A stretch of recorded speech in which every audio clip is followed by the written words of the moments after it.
ഏറ്റവും പുതിയ സിനിമാ വാർത്തകൾക്കായി വൺ മലയാളം സബ്സ്ക്രൈബ് ചെയ്യാൻ മറക്കല്ലേ.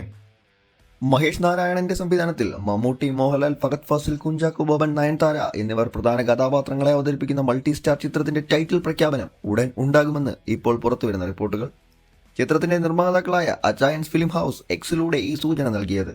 സമയമായി എന്ന അടിക്കുറിപ്പോടെയാണ് നിർമ്മാതാക്കൾ എക്സിൽ പോസ്റ്റ് ഷെയർ ചെയ്തിരിക്കുന്നത്. മമ്മൂട്ടി, മോഹൻലാൽ എന്നീ ഹാഷ്ടാഗുകളും പോസ്റ്റിൽ ഉപയോഗിച്ചിട്ടുണ്ട്. മമ്മൂട്ടി പ്രധാന വേഷത്തിലെത്തുന്ന ചിത്രത്തിൽ മോഹൻലാലിന്റെ ഒരു പ്രധാന ക്യാമിയോ റോൾ ആണെന്നാണ് അറിയാൻ സാധിക്കുന്നത്. മമ്മൂട്ടിയും മോഹൻലാലും ഒന്നിച്ചുള്ള രംഗങ്ങളാണ് ഇനി ചിത്രീകരിക്കാനുള്ള പ്രധാന ഭാഗങ്ങൾ.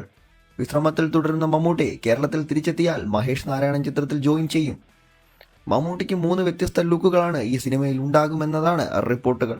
ആക്ഷൻ ത്രില്ലർ വിഭാഗത്തിൽപ്പെടുന്ന സിനിമയായിരിക്കും ഇതെന്നും അറിയാൻ സാധിക്കുന്നു. മഹേഷ് നാരായണൻ തന്നെയാണ് സിനിമയുടെ തിരക്കഥ എഴുതുന്നത്. മലയാള സിനിമയിലെ മുൻനിര താരങ്ങൾ ഒന്നിക്കുന്ന ഈ സിനിമയുടെ കൂടുതൽ വിവരങ്ങൾ പുറത്തുവരുന്നതിനായി കാത്തിരിക്കുകയാണ് സിനിമാ പ്രേമികൾ. ഈ സിനിമയുടെ ചിത്രീകരണം കണ്ണൂരിൽ പുരോഗമിക്കുകയാണെന്നും ട്വിറ്റർ ഫോറങ്ങളിൽ നിന്നും അറിയാൻ സാധിക്കുന്നു. കൂടാതെ മലയാളത്തിലെ ഏറ്റവും ചിലവേറിയ സിനിമയാണ് ഒരുങ്ങുന്നതെന്നുമാണ് വരുന്ന റിപ്പോർട്ടുകൾ. 150 ദിവസത്തെ ചിത്രീകരണമാണ് ഈ സിനിമയ്ക്കായി പ്ലാൻ ചെയ്തിരിക്കുന്നത്. Sri Lanka, Dubai, Sharjah, Azerbaijan, Delhi, Kochi എന്നിവിടങ്ങളിലാണ് ചിത്രീകരണം നടക്കുക. ഈ സിനിമയുടെ 5 ഷെഡ്യൂളുകൾ ഇതിനോടകം പൂർത്തിയായിട്ടുണ്ട്. ശ്രീലങ്കയിലും UAE-യിലും അസർബൈജാനിലും കൊച്ചിയിലും എന്നിവിടങ്ങളിൽ ഓരോ ഷെഡ്യൂളുകളുമാണ് ഇതിനോടകം പൂർത്തിയായത്. ഇതിൽ ശ്രീലങ്കയിലെ ആദ്യ ഷെഡ്യൂൾ ഒഴികെ മറ്റെല്ലാ ഷെഡ്യൂളുകളും മോഹൻലാൽ അഭിനയിച്ചിട്ടുണ്ട്. നയൻതാര, മമ്മൂട്ടി കോമ്പിനേഷൻ സീനുകളാണ് കൊച്ചിയിൽ 5ാം ഷെഡ്യൂളായി ചിത്രീകരിച്ചത്. ഡൽഹിയിൽ പുരോഗമിക്കുന്ന 6ാം ഷെഡ്യൂളിൽ മോഹൻലാൽ ഉണ്ടാകുമോ എന്ന് അറിയാൻ സാധിക്കുന്നു.